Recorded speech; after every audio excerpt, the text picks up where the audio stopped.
conference of Africa Unplugged 2014 here on Vox Africa UK. I'm today your host, and we've got the event organizers and the headliners in the studio with us today. Now, to speak about the event, before we go introduce the headliners, they're sitting in amongst us here with the lovely lady Tiwa Savage. Thank you very much for joining us.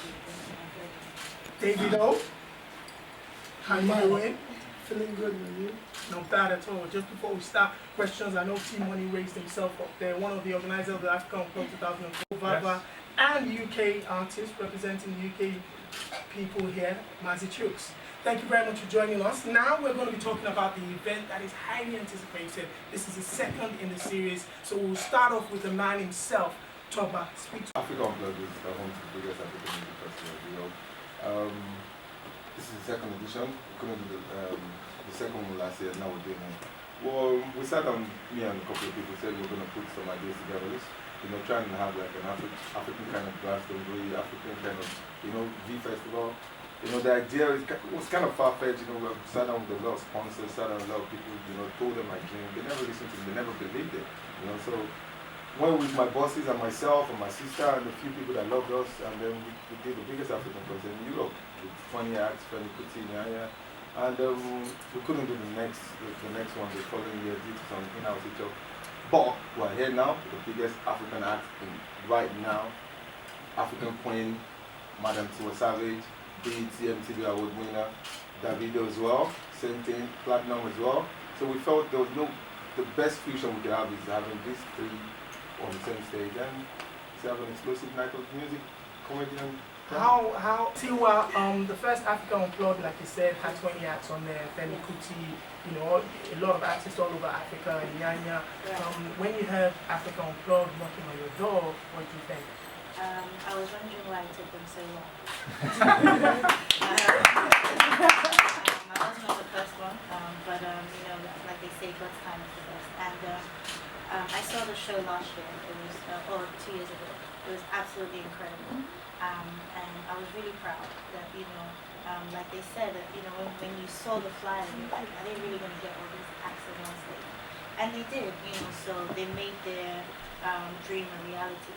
So I was very honored to be part of it this year. And also I was more excited to be on it with my brother, David. It's a beautiful story when I remember how both of us started a couple of years ago. And we were on stage, I think we had one single each at the time, and we were trying to beg people to sing along to our songs on tour. And now, doing great things. So I'm really, really excited about Sunday. I think it's going to be historical. Absolutely. What you mentioned people expect from Africa Unplugged Tiwa Savage set on Sunday?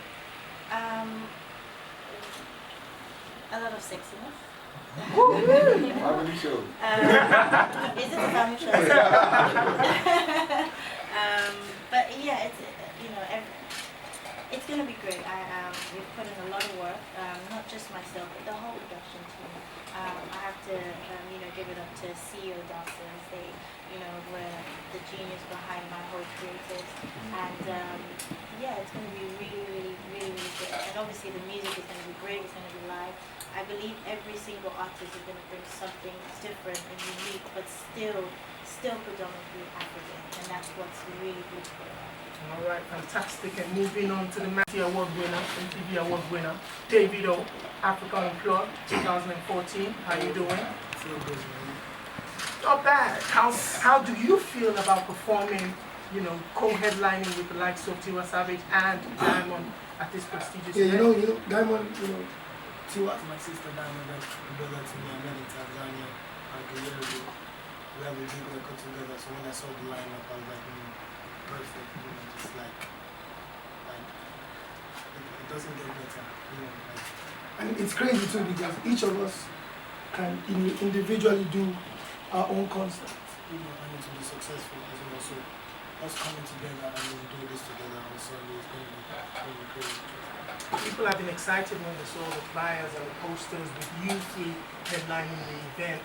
You've been here in the UK, performed here in the UK before, you know how crazy the fans are. What more can they expect from Davido at this year's Africa Unplugged 2014? you know, one thing is bigger. This time there's more people, it's more songs, more bigger songs. Like this past year, God has blessed me enormously. You know, with the correct songs, the right videos, you know, the right team and everything. So this time it's gonna be more of a show rather than just a performance. So it's gonna be more of a showcase. It's been crazy, we're working with we have a great team, so I think that was keeping us, you know, the line of the headliners are very supportive as well. We get them to do everything we need it. They do what we need them to do. So yeah, this is what we do. So Absolutely. Torba and I essentially became friends 2 years ago when we did the Wembley Arena, and it was a huge, massive success. We had, you know, we like Femi Kuti and many more who did simply fantastic stuff. And since then we sort of remained in touch.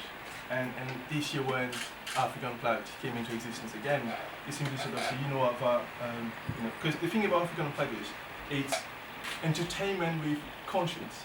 You know, just sort of not simply sort of people playing and singing and, you know, celebrating Africa, but also with a sense of a conscience, as in, you know, we are conscious of that we have the best music in the world, the best artists in the world, but also we also have some of, you know, the worst situations in the world, and we wanted, you know, it's fantastic that Torba and everyone else wanted to use, you know, African pride to also raise awareness of some of the crises in Africa, and Congo is arguably the worst crisis at the moment. So I personally feel privileged, honored, and I'm really, really excited. Davido and Tiwa just, you know, they're amazing people. Never thought to sit next to them. I mean, I'm used to talk about no. So I'm really looking forward to it. Spandro from NASALONE TV. With such power right now that you guys command, what kind of energy will the audience be expecting from you guys?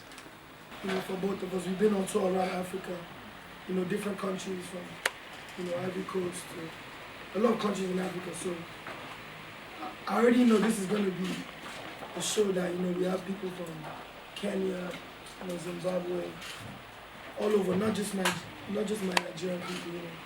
So I know that the love, the energy is going to be Africa. you know, because these days we listen to everything. You know, people in Nigeria we listen to South African music.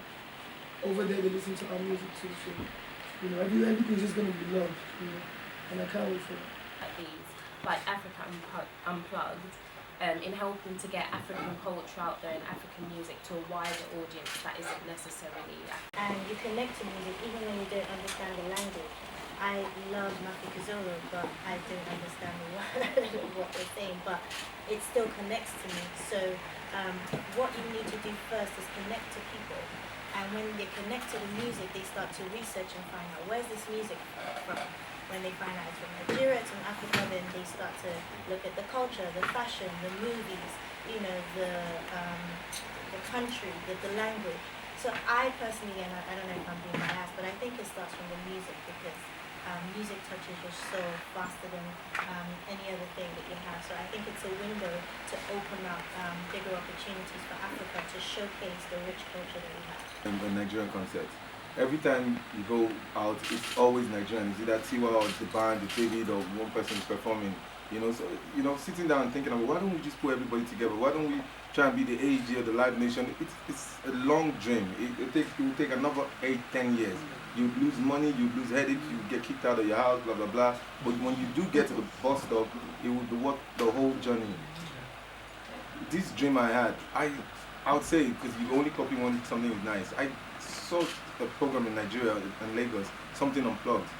Looked at it, spoke to the guy, he said, yeah, you guys can come together, do your thing. But they do Nigerian artists, you know. I saw a stage with P-Square, the band, Davido, Tiwa. I'm like, huh? How does this happen? So, you know, we sat down and said, we're going to pay Femi, Zahar. You know, these are the biggest acts, one on their own. Like David said, they could pack out the venue on their own. Tiwa could do it on their own, David could do it, Diamond could do it as well. But the fusion is just absolutely immaculate. I lived in the UK a few years back, and honestly, this is a true story. When I moved here and I would tell people my name in the classroom, the teacher would be like, Tiwa, and I was like, you could just call me Topsy. It was so embarrassing at that point to be African, to be Nigerian. I had a strong accent, I looked funny, my parents had shaved my hair, so it was, I used to want to be Jamaican or American or something else. And coming back to the UK now and seeing how much Jamaicans want to be Africans and how Americans want to be African, it's beautiful, and it just shows that you can't forget where you're coming from, and to see that they're also embracing our culture the same way we embraced reggae and soca and all those things. So when I first started, I just wanted my video on TV. I just wanted to wake up and see my video on TV. It was once a day, once a week, you know, and for it to just spin off and just turn into a whole other thing, it's just amazing. I'd rather a music festival where we all come together, even if it's for 2 days. Proper music. Have you been to the Glastonbury before? You know, Africans need to do something like that. You know, you need to see 20,000 Africans without beating, stabbing, eating each other out. You know, that's my dream. You know, that's my dream. So I'd rather, you know. I know you guys have travelled all over the world and performed everywhere, but I wanted to know, how do you think your performance will impact the Africa Unplugged UK crowd in comparison to any other place that you've performed? London's a big city. Like even artists in America, like when they blow up over there, their dream is to always like, yo, I'm in London. You know, it's the same thing for us. You know, to come and do a concert in London and have that under your belt. You know, it's very good. And, you know, like for example, when I'm in America or elsewhere, and I show them London, is that as London or as New York City? You know, they're just those cities that you always have to just always come back to and show love. That's love to me. You watch your favorite Nigerian artists and you see them on YouTube, or you know, you watch it on TV, and so we're bringing it live now on stage, and it's a chance for them to really see what we do back home in Nigeria and bring it to life here. So I'm excited for them to see us, and we're excited to see them. Honestly, I'm not just saying this, and I know it sounds like a cliche, but it's going to be a fantastic show, and I wouldn't want anybody who could make it to not come and see it on YouTube or watch it elsewhere. It's literally going to be an experience that you would want to, you know, be into. So we'll be doing looking at your selfies in line with that, helping the buzz go, and the single drops in like 2 weeks, I think. So yeah, that's the next thing, and I'll be performing on Sunday, so You know, some of them are from the old African club, some of them are new. You know, I'm the hardest person to work with. In the presentation, they've been cool. They packed their thing out of their house. Some had to get permission from their parents. No joke. You know, so I really appreciate their endurance. You know, big shout out to my bosses as well, my sister.